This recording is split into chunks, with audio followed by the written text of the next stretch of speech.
My wife secretly swapped our embryos with her ex's during IVF because she believed he had better genes. So, I swapped our entire life without her knowing. I used to think my marriage was solid. I was Daniel, 32, and for the last 5 years, I had built a life with Sophia, 31. On paper, we had everything: a nice home, stable jobs, and a relationship that looked perfect to anyone on the outside. But the reality was different. For 2 years, we struggled to have a child. It started with hope, then came the disappointment, the negative tests, the silent nights where neither of us spoke because we were both waiting for the next try, the next appointment, the next failure. And then came the desperation. I still remember the way her voice cracked when she first suggested IVF. "It's our best chance," she whispered, eyes full of hope. I said yes immediately. I didn't question anything because at that time, I still believed we were in this together. Sophia took charge of the process. I thought nothing of it. "You're already stressed enough with work, babe. Let me handle the appointments. It's just routine stuff. You don't need to be there for every step. The clinic will call you if they need anything important." And I trusted her. When we went in for the actual embryo transfer, I sat next to her, holding her hand, watching as the doctor explained the procedure. It was supposed to be our moment, the start of something beautiful. Now I realized that was the moment she erased me. Months passed. Sophia's belly grew, and so did my excitement. Then one evening, I was going through some routine medical paperwork, just checking over insurance details and making sure everything was in order. And then I saw it. A sperm donor ID. Not my name. Not my case number. A completely different identification code. At first, my brain refused to process it. I double-checked, cross-referenced it with my own case number, but it didn't match. That was the first moment my stomach dropped. I told myself there had to be a mistake, a clerical error. There was no way, this was real. I wasn't the type to jump to conclusions, and I wasn't paranoid, but I needed to be sure. So the next morning, I went straight to the IVF center. That was when my entire world collapsed. The moment I stepped into the clinic, I could feel the tension. I went straight to the front desk, calm and polite, just looking for answers. "Hi, I was reviewing some paperwork for my wife's treatment, and I noticed something strange. Can you confirm which embryo was used for our procedure?" The receptionist smiled, completely unaware of the storm she was about to unleash. "Sure, let me pull that up for you," she said, tapping at her keyboard. I waited, and then she frowned. "That's odd," she murmured. "It looks like the embryo used wasn't the one initially assigned to your case." My heart stopped. "What do you mean?" She hesitated, reading the screen again. "It looks like a donor specimen was used instead, but that should have required your signed consent." I stared at her. "I never signed anything." She blinked, then glanced down at the file again. "Oh, it says here that your wife authorized the change." Everything inside me went ice cold. "So, you just switched embryos without verifying with me?" Her face went pale. She swallowed. "That's not supposed to happen. We have policies to prevent that." Then explain how it did. I could feel the pressure building behind my eyes, the kind of rage that comes when you realize your entire life has been ripped away from you in a single moment. She fumbled for words. I don't know. This shouldn't have been possible. Let me speak to our supervisor. We need to look into why you weren't consulted." I didn't wait. I turned on my heel and stormed out. I needed to see her now. By the time I got home, I was shaking. I slammed the front door open, my footsteps heavy as I walked in. And there she was, sitting on the couch crying. She already knew. Her face was red and blotchy, her hands shaking as she wiped at her eyes. I barely stepped inside before she choked out. "You went to the IVF center." It wasn't a question. I didn't say anything. I just stared at her. She swallowed, looking up at me with swollen eyes. "My friend works there," she whispered. "She told me you were there. She told me you were fighting with them." I clenched my jaw so hard it hurt. "Is that the same friend who helped you switch embryos?" She sucked in a breath, her entire body flinching. That was it. That was all the confirmation I needed. She knew. She knew exactly what she had done. And now it was time to hear the excuses. Why? My voice came out cold, quiet. She hiccuped, rubbing her face. You wouldn't understand.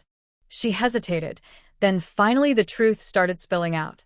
I wanted the best for our child, she stammered. I wanted strong genes, healthy genes. Meaning she swallowed. I used my exes. Silence. Absolute, suffocating silence. I couldn't move. I couldn't speak. She was still talking, her voice shaking. He's tall, strong, athletic, good family history. I just thought our baby deserved the best chance in life. I let out a breath, then laughed.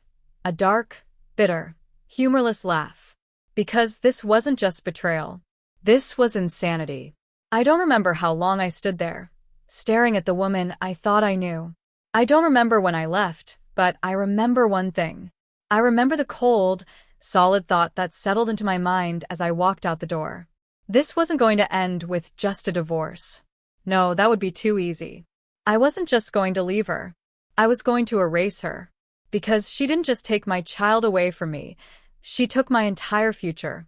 And I was going to make sure she lost hers too. I didn't go home that night. Instead, I checked into a hotel.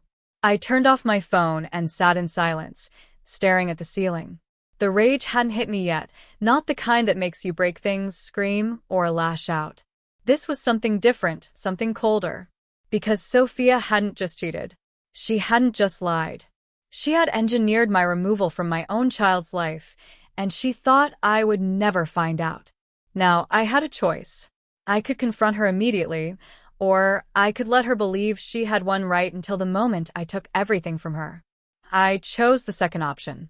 The next morning, I met with my lawyer. If I leave her now, what happens? She glanced over my case notes, her brow furrowing. You're legally presumed the father unless you challenge paternity in court.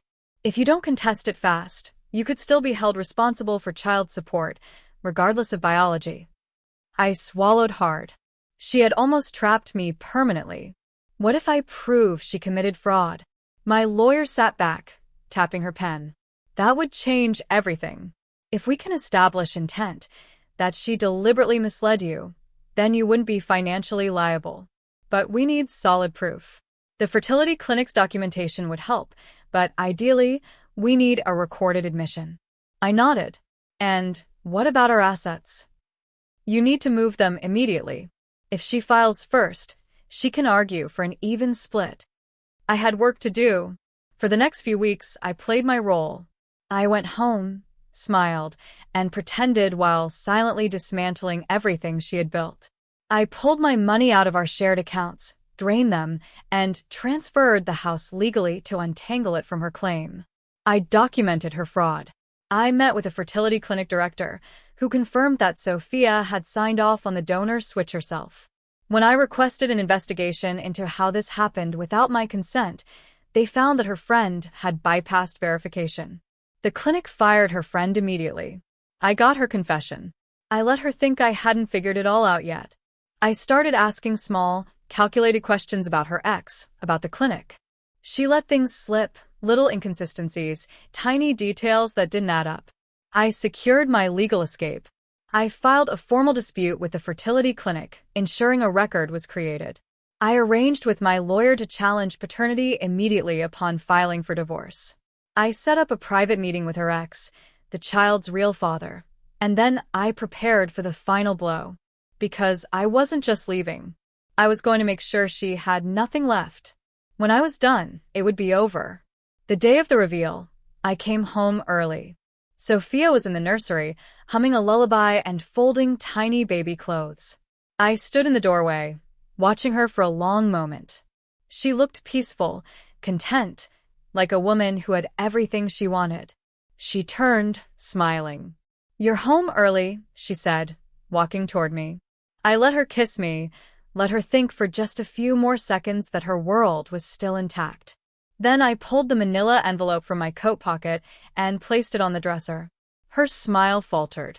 "What's this?" she asked. "Open it."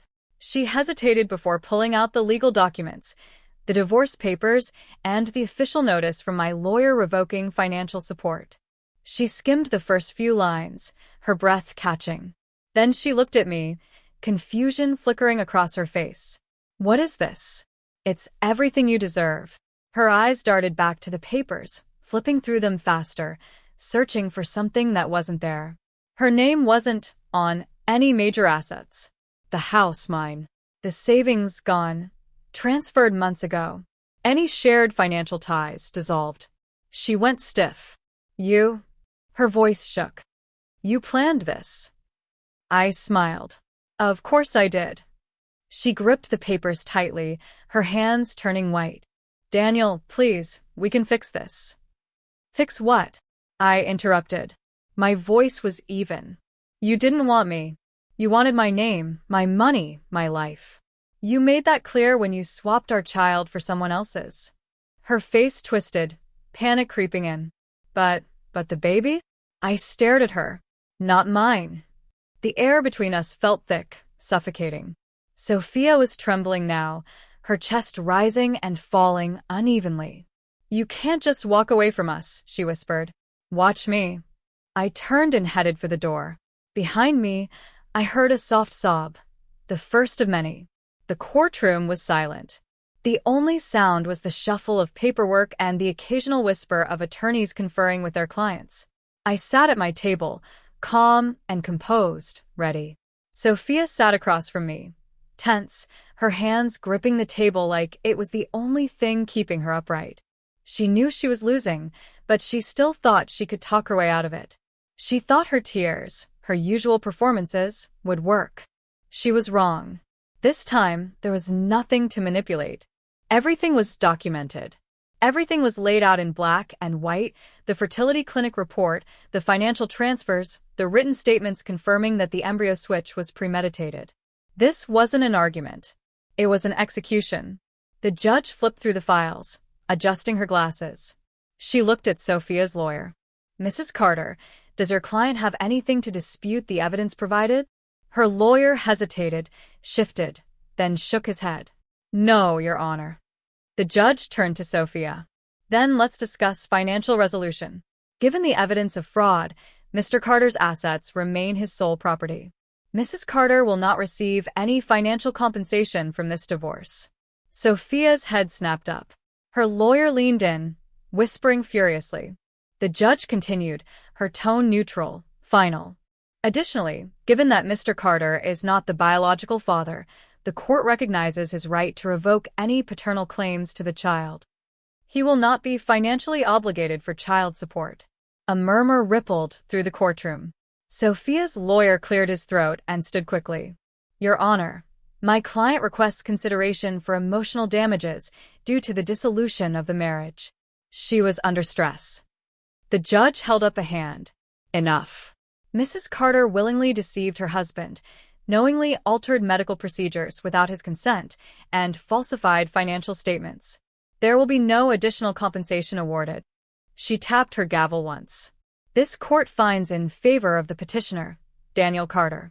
Case closed. And just like that, it was over. Sophia sat frozen. Her lawyer closed his briefcase without a word. I stood, buttoned my suit jacket, and walked out. Outside the courthouse, I took a deep breath. The air felt lighter. Free. I pulled my phone out, blocked her number, and deleted every last trace of her from my life. I didn't turn around. I didn't need to. I had already won.